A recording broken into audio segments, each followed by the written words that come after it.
ইযা জাআ রমাদান ফুতিহাত আবওয়াবা।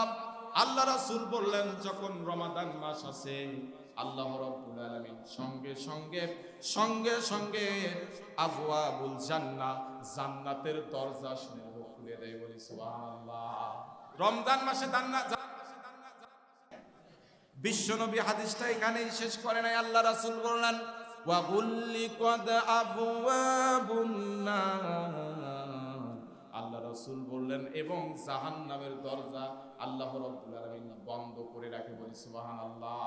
তাহলে রমাদান মাসটা এমন একটা মাস, জান্নাতের দরজা খোলা থাকে, জাহান্নামের দরজা কি থাকে? বন্ধ থাকে। এবং আল্লাহ রাসূল বললেন, ওয়া সুফিদাতিশ শাইতান। আল্লাহ রাসূল বললেন, এবং আল্লাহ রাব্বুল আলামিন শয়তানকে শ্রীকল দ্বারা আবৃত করে রাখে, অর্থাৎ শয়তানকে আল্লাহ রাব্বুল আলামিন বেঁধে রাখে। বলি না সুবহানাল্লাহ। এখন কথা হচ্ছে, শয়তানকে বেঁধে রাখে, তারপরেও তো মানুষ শয়তানি কাজ করে না?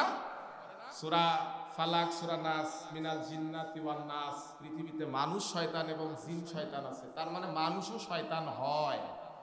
শয়তান জিন শয়তানকে যদি বেঁধে রাখে, আল্লাহ তো মানুষ শয়তানকে বেঁধে রাখে না। ওর শয়তানি রমাদান কি, রমাদানের আগে কি পরে কি, ওর শয়তানি চলতে থাকবে। মানুষ শয়তানি কোনো বন্ধ থাকে না। ব্যক্তিগতভাবে মানুষ শয়তানের কাছেও পানা চায়। আবার আমি ব্যক্তিগতভাবে আল্লাহর কাছে হাত তুলে, কিছু মানুষ শয়তান আছে, আমি বলি, আল্লাহ ওদের খপ্পরে আমাকে ফেলাও না। এটা অহংকার নয়, এটা আল্লাহকে বলি। কোনোদিনও মানুষকে বলি না যে অমুকের কাছ থেকে আমাকে ফেলাও না।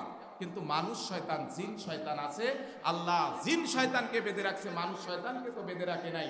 তো এজন্য যারা রমজানের আগে পরে শয়তানি করে অভ্যস্ত, নামাজ না পড়ে অভ্যস্ত, অন্য সময় রোজা না রেখে অভ্যস্ত, এই অভ্যাসের জন্য রমাদান মাসেও তারা অভ্যাসগতভাবে শয়তানি করে। এই অভ্যাসগুলো চেঞ্জ করতে হবে। সকলে বলছে আমিন।